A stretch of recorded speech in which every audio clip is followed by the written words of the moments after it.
Halo semuanya, semoga kita dalam keadaan sehat selalu ya. Jumpa kembali dengan Bapak dalam pembelajaran tematik kelas 6, tema 1. Nah, hari ini kita akan membahas subtema 1 dari pembelajaran 1 dan 2. Mari kita mulai bersama-sama pembelajaran kita hari ini. Ayo kita mulai. Oke, anak-anak kelas 6, di subtema 1 dari pembelajaran 1 ini adalah tumbuhan sahabatku. Nah, perhatikan berbagai tumbuhan yang ada di sekitar kalian. Apa manfaat dari tumbuhan bagi kehidupan? Mari kita cari tahu. Nah, ternyata tumbuhan itu dimanfaatkan oleh manusia dan hewan sebagai bahan makanan. Nah, jadi tumbuhan itu merupakan sumber dari kehidupan bagi semua makhluk hidup, ya. Oke, kita baca dengan cepat teks bacaan berikut ini. Bagaimana jagung berkembang biak? Jagung merupakan salah satu tanaman yang dijadikan bahan makanan pokok di berbagai negara, salah satunya di Indonesia. Di Indonesia, penduduk Pulau Madura menjadikan jagung sebagai makanan pokoknya. Jagung merupakan salah satu tanaman penghasil karbohidrat yang sangat diperlukan oleh tubuh kita. Seorang petani jagung memulai pembiakan tanamannya dengan menanam biji jagung. Setelah 3-4 hari, bakal tanaman akan muncul di permukaan tanah. Tanaman jagung akan terus tumbuh menjadi besar. 3 hingga 3,5 bulan, buah jagung dapat dipanen oleh petani. Buah jagung yang berbentuk seperti tongkol pada mulanya berupa sekuntum bunga. Bunga jagung memiliki helai-helai rambut halus pada bagian ujungnya. Pada helai rambut tersebut terdapat tepung sari. Tepung sari akan terbawa angin ketika angin bertiup. Tepung sari yang terbawa angin sebagian akan jatuh ke kepala putik yang terletak di bagian bawah bunga pada pohon jagung yang lainnya. Ketika itulah terjadilah pembuahan.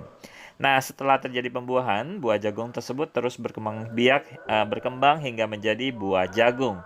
Nah, perkembangan itulah yang dapat diamati dari waktu ke waktu. Buah jagung akan atau akan siap dipanen ketika rambut jagungnya sudah berwarna kecoklatan dan bagian tongkolnya sudah mengering. Nah, apabila buah jagung tersebut dikupas akan memperlihatkan biji jagung yang kekuningan. Bagian yang dimakan oleh manusia adalah biji jagungnya. Supaya jagung selalu tersedia sebagai bahan makanan manusia, maka petani jagung harus menanam kembali sebagian biji jagungnya dari hasil panennya. Biji jagung yang tua dapat ditanam kembali, dari sinilah akan dimulai lagi dari perkembangan biakan jagung. Nah, dari teks bacaan tadi, tulislah ide pokok dan informasi penting dari teks berjudul Bagaimana Jagung Berkembang Biak. Nah, dengan mengisi diagram berikut ini. Jadi paragraf 1, ide pokok atau informasi pentingnya yaitu jagung merupakan salah satu tanaman yang dijadikan bahan makanan pokok di berbagai negara, salah satunya adalah di Indonesia. Paragraf kedua, jagung dikembangbiakkan dengan biji. Paragraf 3, pembuahan pada jagung terjadi ketika serbuk sarinya jatuh di kepala putiknya. Paragraf keempat, bunga yang sudah mengalami pembuahan akan terus tumbuh dan berkembang menjadi jagung. Paragraf terakhir, paragraf kelima, yaitu biji jagung yang sudah tua bisa ditanam kembali dan akan tumbuh menjadi jagung. Nah, ini adalah jawaban dari ide pokok atau informasi penting dari teks bacaan Bagaimana Jagung Berkembang Biak, ya. Nah, berikut ini adalah salah satu contoh tumbuhan yang berkembang biak dengan bunga. Adalah seperti yang tadi kita bahas, yaitu tumbuhan jagung. Nah, jadi jagung ini berkembang biak dengan cara bunga, ya. Tepung sari pada bunga jagung akan terbang terbawa oleh angin ketika angin bertiup. Nah, tepung sari yang terbawa angin ini sebagian akan jatuh di kepala putik yang terletak di bagian bawah dari bunga pada pohon jagung yang lainnya. Nah, ketika itulah maka terjadilah pembuahan. Nah, perkembangbiakan ini maka dinamakan dengan perkembangbiakan generatif. Nah, tahukah kamu bagaimana proses dari perkembangbiakan generatif? Nah, amatilah bagian-bagian bunga berikut ini terlebih dahulu ya. Berikut adalah mahkota bunga, lihat pada panahnya. Lalu selanjutnya yaitu kepala sari, benang sari, ya. Ada kepala putik, ada tangkai putik, ada bakal biji, paling bawah tangkai bunganya. Di sampingnya itu ada dasar bunga, di atas dasar bunga ada kelopak, ya. Ini adalah bagian-bagian dari bunga. Selanjutnya, mari kita baca nomor 1 sampai nomor 8. Perkembangbiakan generatif atau secara kawin terjadi melalui proses penyerbukan dan pembuahan ya. Nah, nomor 2, perkembangbiakan generatif ini pada tumbuhan diawali dengan penyerbukan, yaitu melekatnya atau jatuhnya serbuk sari ke kepala putiknya ya. Nomor 3, setelah terjadi penyerbukan pada serbuk sari tumbuh bulu-bulu serbuk sari yang menuju ke ruang bakal biji. Nah, kemudian serbuk sari ini akan masuk ke ruang bakal biji melalui bulu serbuk sarinya. Nomor 4, di dalam ruang bakal biji terjadilah pembuahan, yaitu peleburan serbuk sari, yaitu sel kelamin jantan atau spermatozoid dengan kepala putiknya yang disebut dengan sel kelamin betina atau sel telur ya.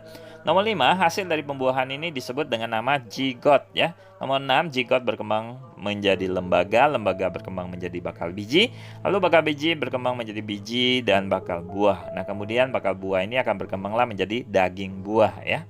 Nomor 7, lembaga yang berada di dalam biji ini merupakan calon dari tumbuhan baru. Nomor 8, terakhir, tumbuhan yang berkembang biak dengan secara generatif antara lain seperti padi, mangga, durian, dan jambu. Tadi yang pertama adalah jagung ya.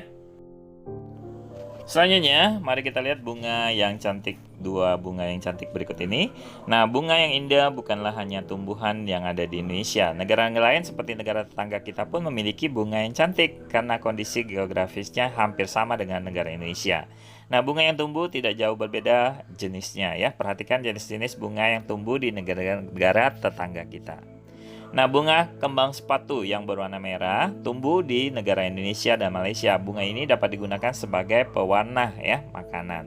Nah, di Malaysia bunga kembang sepatu ini dinamakan bunga raya, bukan bunga kembang sepatu, tapi bunga raya di Malaysia ya, dan merupakan bunga nasional negara Malaysia. Lalu di bawahnya ada perhatikan bunga Kamboja pada gambar di samping. Bunga ini sering digunakan dalam perlengkapan tari yang ada di Bali di Indonesia.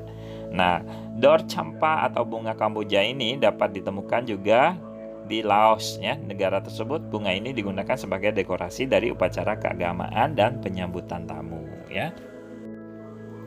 Selanjutnya anak-anak kelas 6 perhatikan gambar-gambar pada peta negara-negara tetangga dari negara Indonesia ya.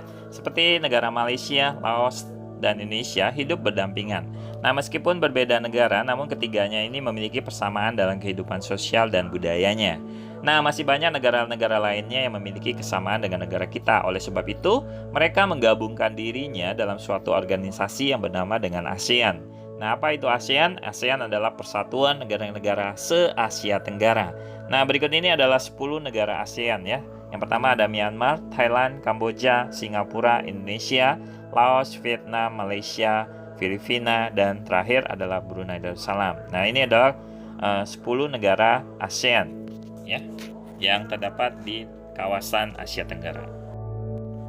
Oke, anak-anak kelas 6, mari kita baca bacaan berikut ini dengan cepat ya.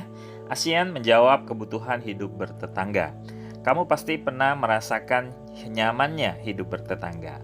Hal ini terasa saat semua keluarga saling mendukung, saling membantu, dan saling bekerja sama.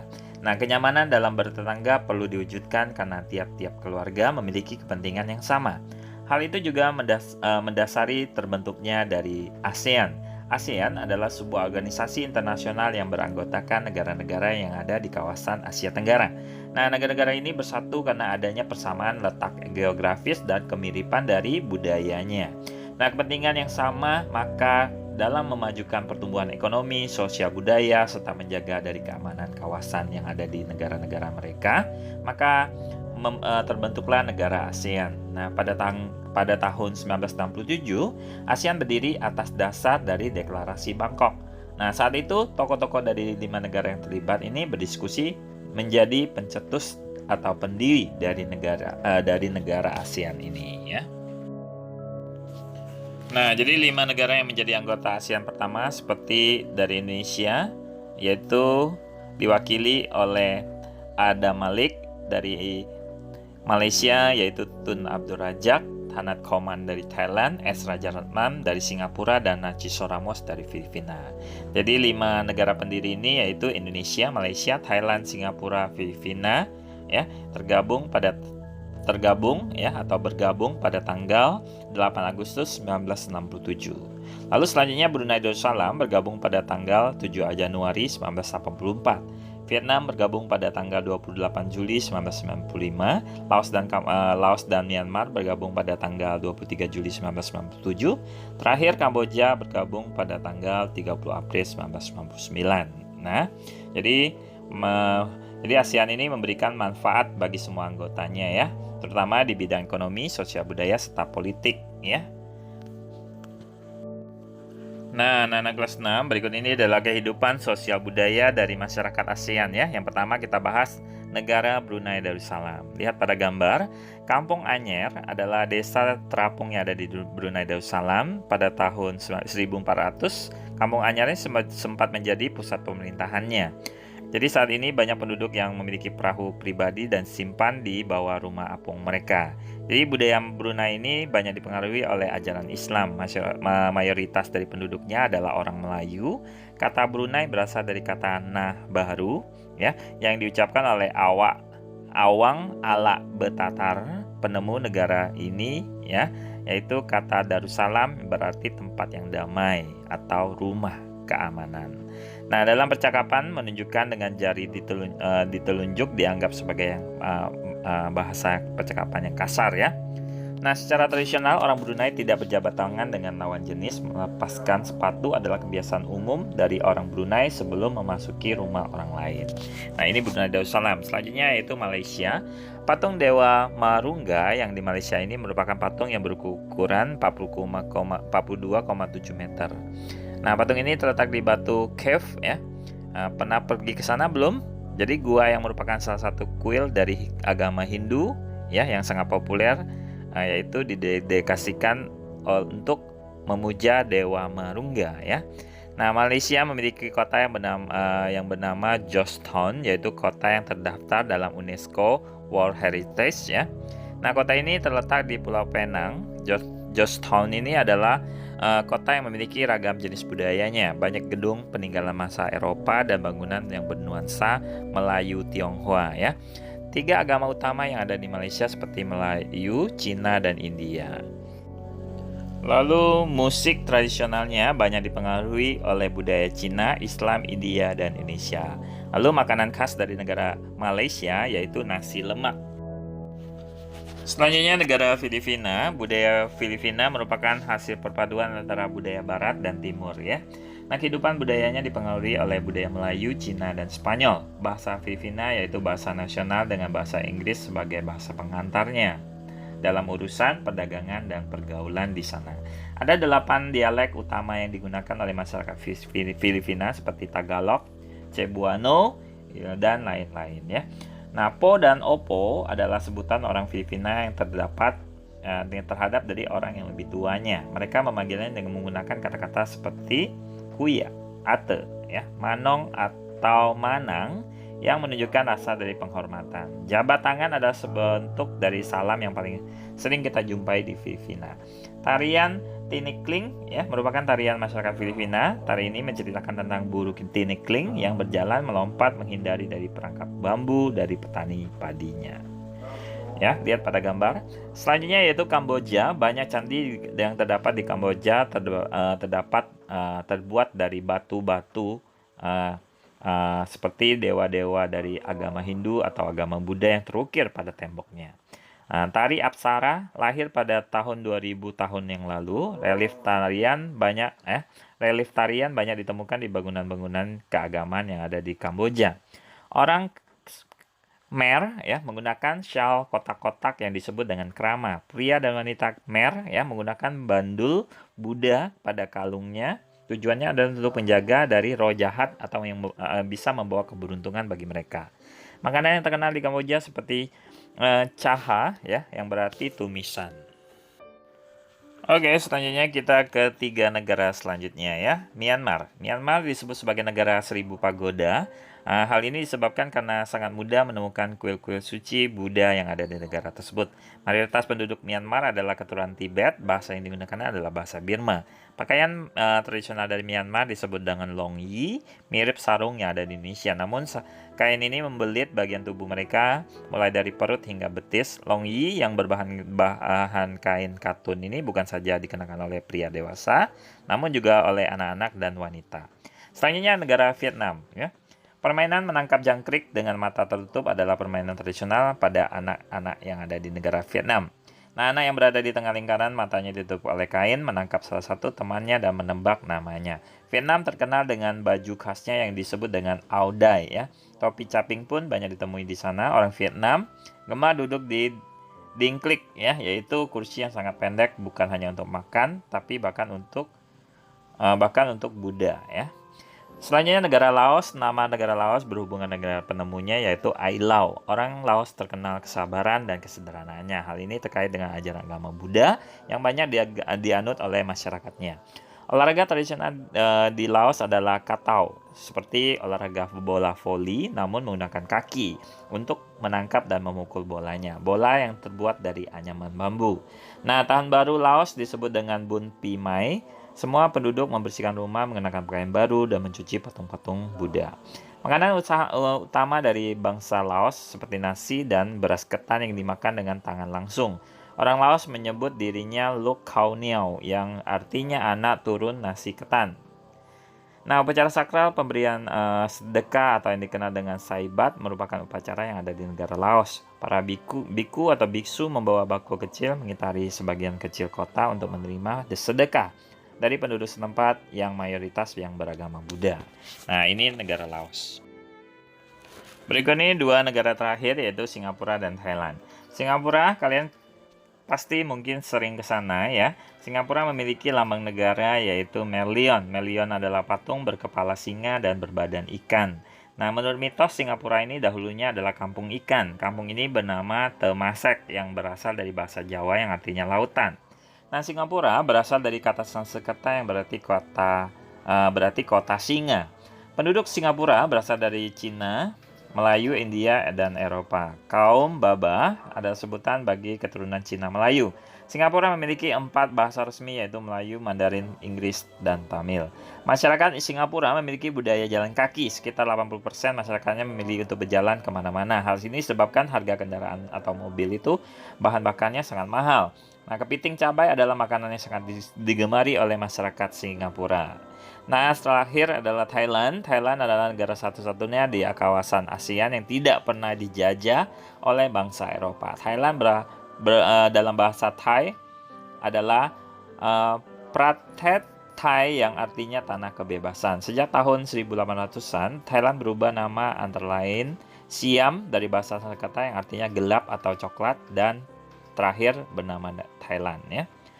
Ramakien adalah cerita nasional Thailand yang mempengaruhi kehidupan masyarakatnya. Di Thailand, kepala adalah bagian tubuh yang paling dihormati. Tidak ada orang yang akan berani menyentuh kepala, bahkan kepala dari anak-anak. Sebaiknya, bagian kaki dianggap sebagai bagian yang paling hina karena dipakai sebagai alat untuk menapak di tanah.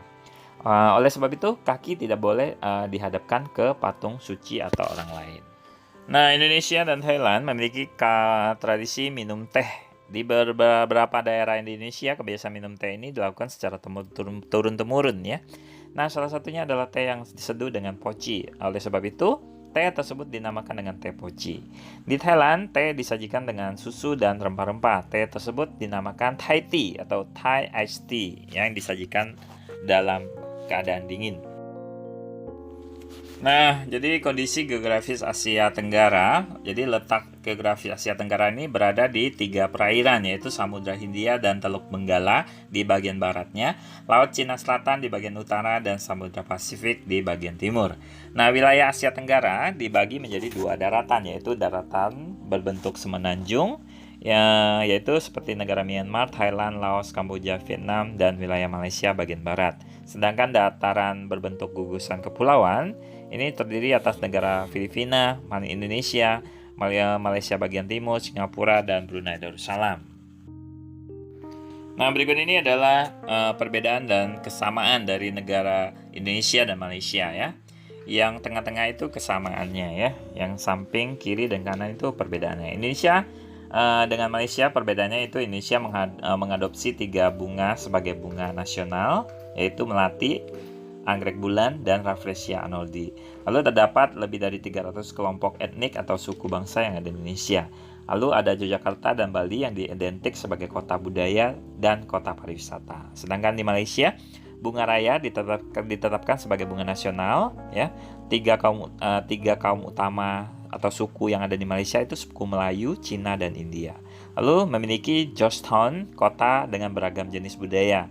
Lalu banyak gedung peninggalan masa Eropa dan bangunan yang bernuansa Melayu Tionghoa. Jadi persamaan dari kedua negara ini itu adalah satu rumpun, yaitu bangsa Melayu ya.